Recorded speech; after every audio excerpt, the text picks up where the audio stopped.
우리 사도신경으로 신앙 고백하시겠습니다. 나는 전능하신 아버지 하나님 천지의 창조주를 믿습니다. 나는 그의 유일하신 아들 우리 주 예수 그리스도를 믿습니다. 그는 성령으로 잉태되어 동정녀 마리아에게서 나시고 본디오 빌라도에게 고난을 받아 십자가에 못 박혀 죽으시고 장사된 지 사흘 만에 죽은 자 가운데서 다시 살아나셨으며 하늘에 오르시어 전능하신 아버지 하나님 우편에 앉아 계시다가 거기로부터 살아있는 자와 죽은 자를 심판하러 오십니다. 나는 성령을 믿으며 거룩한 공교회와 성도의 교제와 죄를 용서받는 것과 몸의 부활과 영생을 믿습니다. 아멘. 우리 찬송가 405장 찬송 드리겠습니다. 405장입니다.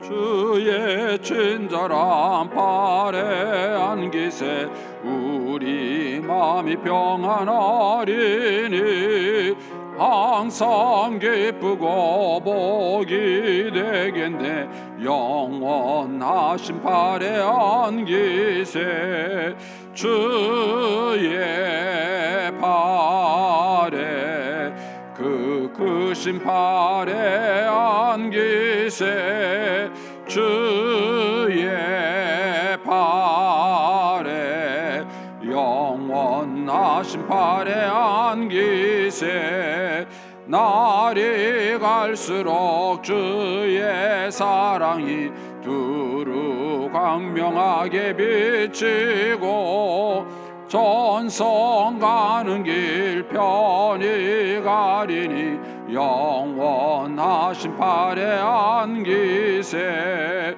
주의 발에 그 크신 발에 안기세 주의 발에 영원하신 발에 안기세 주의 보좌로 나갈 때에 기뻐 찬미 소리 외치고 겁과 두려움 없어지리니 영원하신 발에 안기세 주의 발에 그 크신 발에 안기세 주의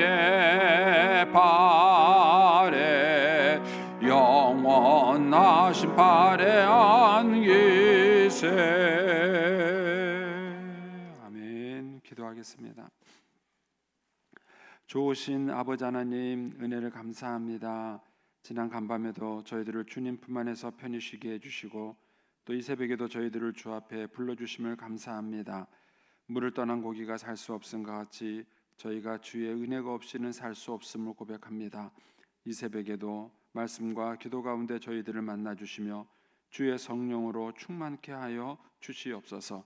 오늘 한 날도 주님과 더불어 동행하게 하시고 주를 기쁘시게 하는 한 날 되게 하여 주옵소서. 주님께 1000번째 예물과 또 11조 성경금 주님께 올려드립니다. 하나님 아버지 믿음으로 순종으로 감사로 드리는 예물을 주님께서 기뻐 받으시며 약속하신 하늘의 복과 땅의 복으로 충만하게 채워 주시옵소서. 주의 은혜로 종의 가정들을 형통케 해주시며 그 자녀들을 축복하여 주시옵소서. 예수님의 이름으로 축복하며 기도하옵나이다. 아멘. 오늘 아침 말씀은 마태복음 22장 15절에서 22절까지 말씀입니다.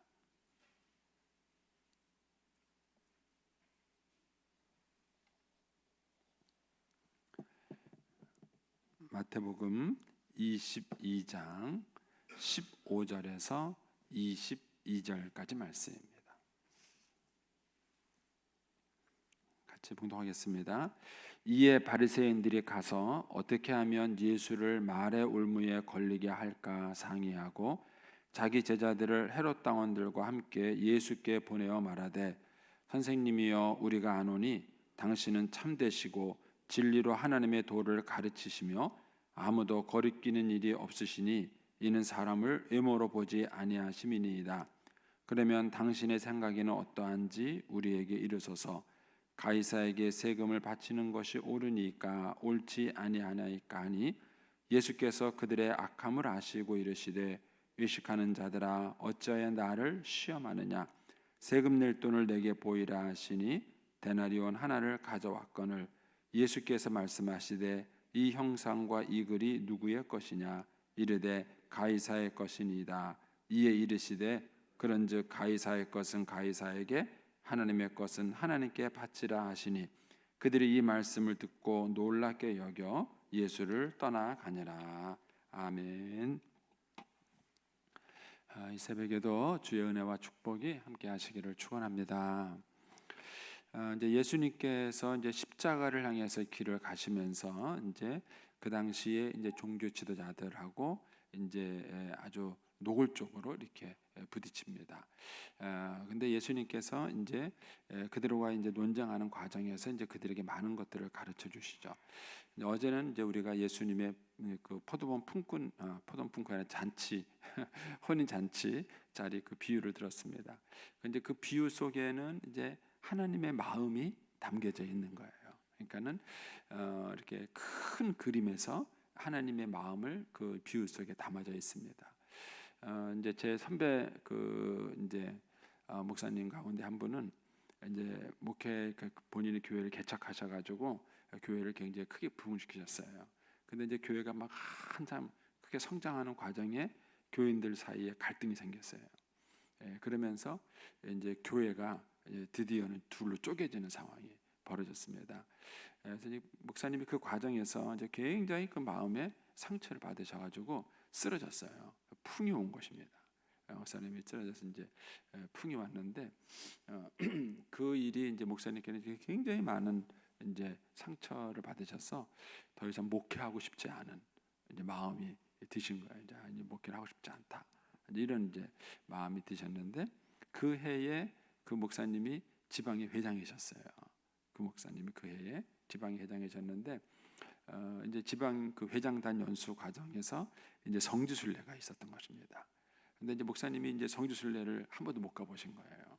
그러니까는 그 풍이 와서 이제 사실은 이제 이 지팡이를 집어야 이제 좀 걸을 수 있는 불편한 상황인데도 이 성지순례 가고 싶은 욕심이 있으신 거예요. 내가 이번에 못 가면 못 가겠다.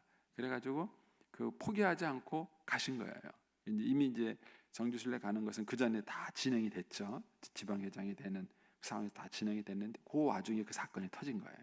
그래서 다 터져가지고 목사님이 쓰러졌었는데 이제 그 와중에 이제 이제 그런 일이 벌어졌고 그리고 이제 기일이 돼서 성지순례 가야 되니까 이제 가신 거예요. 가시면서도 목사님 자기의 욕심 때문에 이제 가겠다고 합류는 했지만 이제 팀이 가잖아요. 여러 팀들이 가는데 그 속에서 자기 때문에 그분들에게 이제 불편을 줄까봐 굉장히 이제 그 같이 가면서 사모님하고 신경을 많이 쓴 거예요.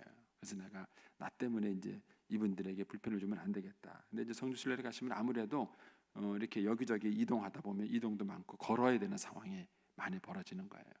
그러니까 이제 그 걸을 때 뒤처지지 않으려고 그냥 열심히 그냥 지팡이 짚고 따라가신 거예요. 그러다 불상사가 생겼습니다. 지팡이가 부러진 거예요. 열심히 짚고 막 가시다가 목사님이 지팡이가 부러진 거예요. 난감한 상황이 된 거예요. 우리나라에 있으면 지팡이가 사면 되지만 이 성지순례 가가지고 거기 가서 지팡이가 다 부러졌으니 이게 이제 난감한 상황이 돼버린 거예요. 그래도 이제 목사님 어떻게든 간에 자기 때문에 팀에 이제 불편함을 주면 안 된다 이런 생각에 사모님하고 둘이 열심히 따라간 거예요. 재밌는 거는요. 그러다가 병이 났다는 거예요. 목사님이 그 지팡이 부러진 지팡이 아주 그냥 갔다가 그래서 지팡이 짚고 가셨다가 지팡이 버리고 오신 목사님이세요. 성지순례 하면서 그 풍이 이렇게 나셨는데 그때 목사님이 성경을 읽으셨어요. 이 혼인 잔치의 비유의 성경을 읽으신 거예요. 읽으면서 이 목사님이 거기에서 크게 은혜를 받아요. 뭘 받냐면은 교회는 혼인 잔치 같은 집이구나 하는 걸 목사님이 알아요. 그러니까 현실 교회 때문에 상처를 굉장히 받은 거예요. 현실 교회가 갈등하고 싸우고 교회가 갈라지고 이런 것 때문에 상처를 굉장히 받아요. 그래서 목사님이 목회에 헌신했던 그 모든 꿈이 무너진 거예요. 무너지고 이런 어떤 현실의 벽에 부딪히면서 이제 더 이상 이런 교회 하고 싶지 않다. 이 그 마음이 있었는데 성경을 보다가 꿈이 다시 회복이 된 거예요. 그래서 원래 하나님은 이 잔치, 혼인 잔치에다가 비유했죠. 사람을 잔치에 초청하는 거에다가 주님이 비유를 하신 거예요. 근데 이제 이 말씀을 읽으면서 교회는 혼인 잔치하는 곳이구나. 그래서 그 목사님의 이제 뭐 은퇴 얼마 안 남으신 목사님이신데 그 목사님의 그 목회 비전이 뭐냐면 혼인 잔치집 같은 교회. 그게 이제 그 목사님의 목회 철학이세요. 목회 비전이세요. 그래서 늘 교회를 이렇게 혼인 잔치집 같은 그런 이제 교회로 이제 세워가겠다 하는 이제 그런 비전을 가지고 지금도 목회 잘하고 계셔요. 잘하고 훌륭하게 계십니다. 이제 우리가 인생을 살다 보면은 이렇게 그 부딪히는 게 있습니다. 우리 신앙인들에게 부딪히는 게 뭐냐면은 그게 이제 현실과 신앙의 문제예요. 이제 오늘 말씀을 좀 이해하시려면 여러분들이 이제 수요일날 열심히 나오셔서 통성령을 열심히 하시면 오늘 말씀이 이해가 되세요. 왜냐하면은 성경의 큰 구조가 뭐냐면은 하나님의 나라예요. 그것이 신약에서는 천국이다, 하나님의 나라다 이렇게 표현되어 있고 구약에서는 그게 제사장 나라예요. 우리가 어제는 족장사까지 봤잖아요. 근데 이제 이 12명의 아들을 데리고 야곱이 이제 그 애굽에 내려갔다가 거기서 민족을 형성하고 나오는 거예요. 그 민족을 형성하고 나와서 하나님께서 그 이스라엘 민족과 제사장 나라를 만드시는 거예요. 근데 이 제사장 나라가 세상 나라하고는 다른 거예요. 이 얘기를 이제 우리가 이제 성경을 볼게 될 겁니다. 그런데 하나님이 꿈꾸시는 것은 이렇게 제사장 나라, 하나님의 나라예요. 그런데 우리가 현실 세계를 살고 있을 때는 대한민국에 사는 거예요. 이 대한민국은 뭐 민주공화국이다. 공화국이 뭔지 아세요? 다 잊어버리셨죠? 학교 다닐 때 뭐 우리 그런 거 뭐 생각이나 하고 사시겠어요? 그런데 어쨌든 이 사회 체제를 이끌어가는 기본 체제가 있는 거예요. 공산주의다, 뭐 민주주의다, 뭐 이런 어떤 그 사회를 끌어가는 왕정주의 이런 거, 이런 어떤 이런 그 사회의 구조를 움직여가는 틀이 있는 거예요. 근데 인류 역사 속에서 그런 많은 틀들을 인간들이 실험을 했지만 여러 가지 실패와 원인이 그 어려움이 있는 것입니다. 근데 이제 어쨌든 우리는 이 살아가는 동안에 이제 이 현실 세계에 대한민국 국민으로서의 이 살아가는 게 있고, 그 다음에 또 하나는 사실 우리는 하나님 나라의 백성이에요. 그래서 우리가 천국 시민이다 이런 얘기를 하고, 바울은 빌립보에서 뭐라 그러냐면 우리의 시민권은 하늘에 있다 이런 얘기를 하는 거예요. 마치 뭐가 똑같으냐면요, 제가 이제 미국에 놀러 갔습니다. 그러면은 대한민국의 법을 저촉받을까요? 미국 법에 저촉받을까요? 둘 다 받습니다. 둘 다 받습니다. 대한민국 국민이기 때문에 대한민국의 법에도 저촉을 받고, 그 다음에 제가 미국에 놀러 가서 미국에 살고 있기 때문에 거기서 미국 법을 어기면요 또 미국 법의 저촉을 제가 또 받는 거예요. 그러니까는 둘 다 영향을 받는 거예요. 그러니까 오늘 저와 여러분이 이 세상에 살아가는 동안에는 이렇게 하나님 나라의 백성으로서 살아야 될 본분이 있고, 그 다음에 이 현실 세계에 살아가는 이 현실 세계 속에 또 살아가는 법이 있어요. 근데 이 사이에서 이제 우리가 지혜가 필요한 거예요. 근데 자칫 잘못하면은 하나님 나라의 백성의 본분을 잊어버릴 수 있고, 또 자칫 잘못하면은 현실 세계를 부정하는 오류에 빠질 수가 있다는 것입니다. 자, 오늘 말씀이 이제 그런 큰 백그라운드 속에서 일어난 것이에요. 자, 이제 15절 말씀 보면은 이해는 뭐죠? 예수님이 이제 그 포도원을 세주는 비유, 그 다음에 혼인잔치의 비유, 이런 얘기를 해가지고 이제 바리새인들에게 얘기를 했던 거예요. 그리고 이 얘기를 들었을 때에 그들은 그 얘기가 자기들에게 하는 얘기인 줄을 알아들었어요. 21장 45절에 보면은 바리새인들이 이게 자기들 들으라고 하는 얘기구나 하는 것을 그 사람들이 알고 있었어요. 알고 있으면서도 15절에 이에 바리새인들이 가서 예수를 어떻게 하면 예수를 말의 올무에 걸리게 할까 하고 자기들끼리 전략을 세웠어요. 상의했다는 얘기는 전략을 세웠다는 거예요. 근데 이거를 보면 말씀을 대하는 태도가 있어야 되는 거예요. 여러분, 이 사람들은 그 예수님의 그 비유가 자기들이 하는 얘기인 줄을 알았어요. 알았고 그 다음에 그 비유가 불편했어요. 예수님의 그 비유가 불편한 거예요. 그러니까 어떻게 합니까? 그러면 저 예수를 없애야 되겠다, 이렇게 생각하는 거예요. 여러분, 이것이 권위의 중요성이에요. 여러분들이 인생을 살아가는 동안에 권위 아래 들지 않으면요, 누가 권위가 되느냐? 여러분 스스로가 권위가 되는 거예요. 여러분 스스로가 권위가 되면 내 마음에 드는 거는 다 맞는 말이고 내 마음에 틀리는 말은 다 틀리는 말이에요. 그것까지도 좋아요. 뭐가 문제가 되느냐면은 자기 스스로 권위자가 되는 순간 자기 인생을 자기가 책임을 져야 돼요. 자기가 책임을 져야 돼요. 여러분, 우리가 이제 이 대한민국에 살면서 국가의 권위를 존중해요. 근데 국가의 권위를 존중하는 이유는 뭐냐면은 내가 국가의 권위를 존중하는 한 국가의 권위가 나를 보호해 주는 거예요. 그런 이득이 있으니까 우리가 존중해 주는 거예요. 만약에 내가 국가로부터 아무런 보호를 못 받는다, 제가 김정은 권위 안에 들어가겠습니까? 들어갈 이유가 없죠. 그거로부터 내가 아무런 보호를 받는 게 아니에요. 그러니까 하나님께서 이제 권위를 세우신 것은 뭐냐면은 우리 인생을 보호해 주는 역할을 하는 거예요. 근데 인생이 잘못 갔다 가면 자기가 최고 권위자가 돼요. 그러면 자기의 인생을 자기가 책임을 져야 돼요. 그런데 자기의 인생을 자기가 책임지지 못합니다. 어느 순간에 와서 그걸 자기가 깨닫게 돼요. 근데 그동안은 믿는 거예요. 왜냐하면 그 오랜 세월 동안 자기가 최고 권위자가 돼서 자기 멋대로 살아왔어요. 자기 멋대로 살아왔기 때문에 마지막 순간에 자기 인생을 자기가 책임져야 되는 순간이 왔을 때 당황하는 거예요. 왜냐하면 자기 인생을 자기가 책임지지 못한다는 사실을 그때 깨닫는 거예요. 이것이 권위를 잘못 이해했을 때 생기는 문제예요. 또 권위를 우리가 잘못 이해하게 되면은요, 자기를 인도해 줄 길을 찾지 못하게 되는 거예요. 우리가 인생을 살아오는 동안에 한 10년만 살아도 후회해요. 내가 10년 전에만 이걸 알았어도, 내가 지금 알고 있는 거를 내가 10년 전에만 알았어도 그때 그렇게 안 살 텐데, 내가 만약에 20대로 돌아간다면은 난 다신 그렇게 안 살 텐데. 그게 자기가 가지고 있는 한계예요. 그런데 권위 아래 들어가게 되면은 권위가 나를 인도해 주는 거예요. 권위가. 그래서 우리가 맹종은 문제가 돼요.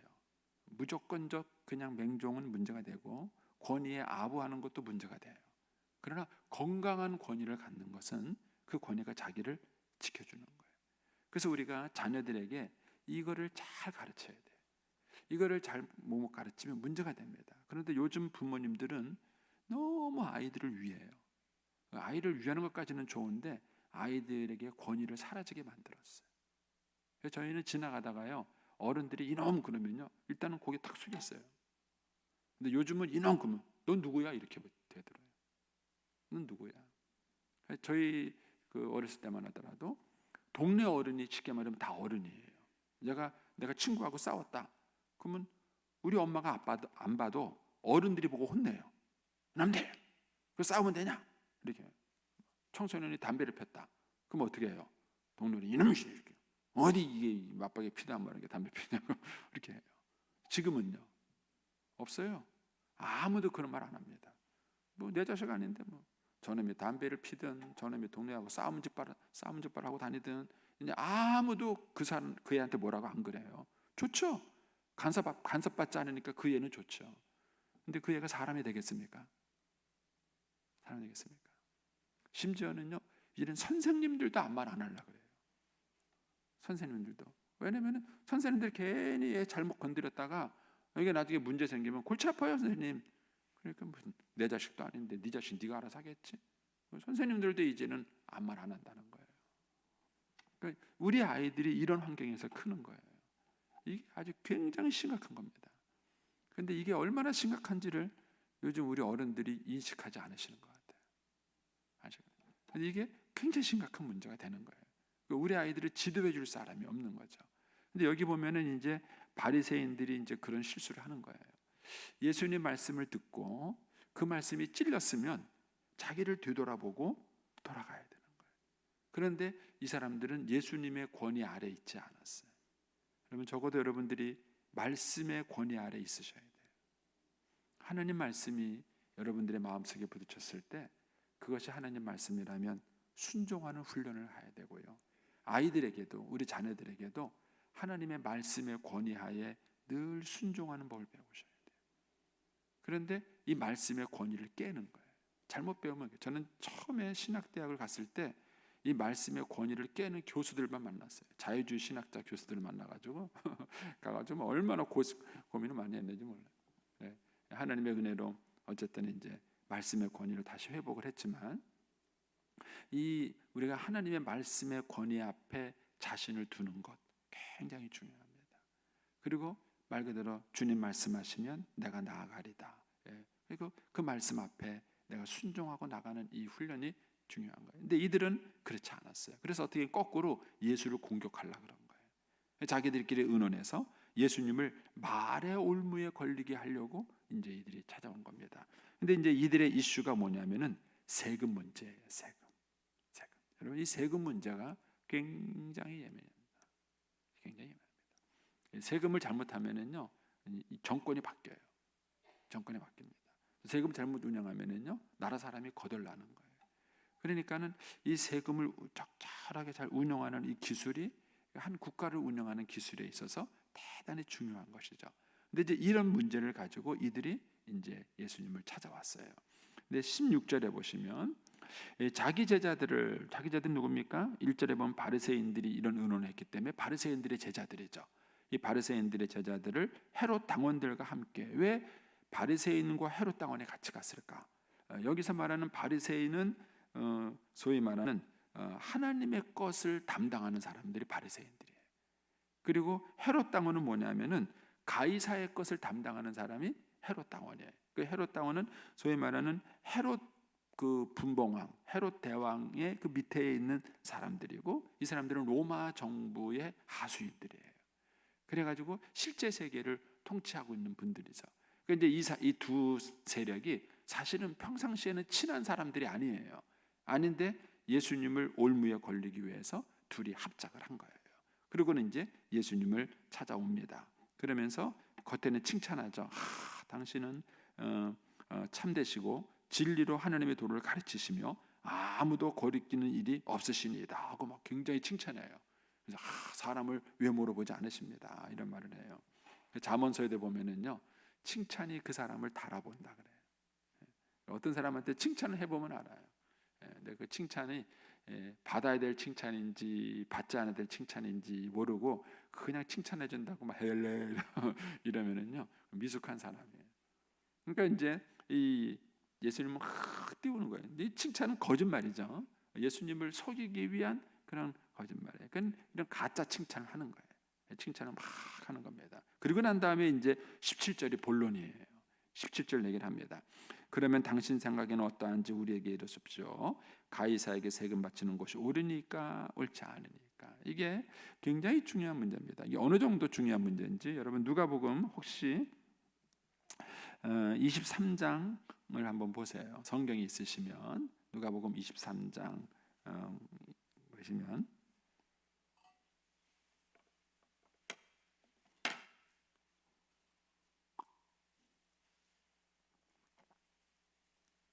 예수님을 십자가에 못 박기 위해서 고발할 때 그 당시에 이제 대제사장이나 바리새인들이요 온갖 누명을 예수님께 뒤집어 씌웁니다.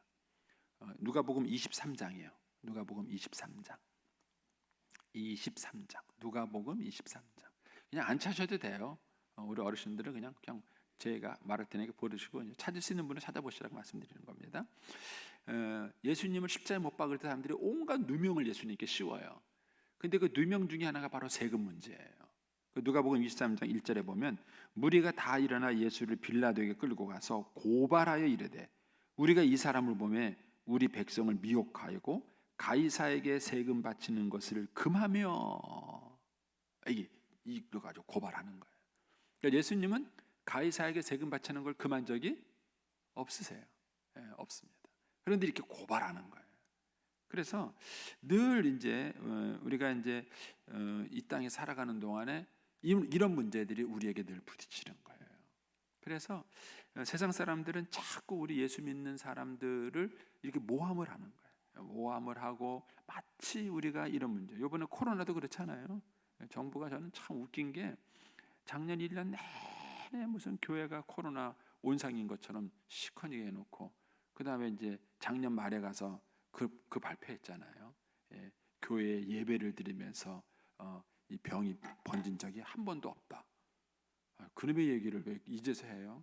1년 내내 마치 막 교회가 무슨 이 코로나의 온상지인 것처럼 시커멓게 떠들어 놓고는 그러고 난 다음에 이제 와서 한다는 얘기가 교회 예배를 통해서 번진 적이 한 번도 없다. 이렇게 얘기를 하는 거예요.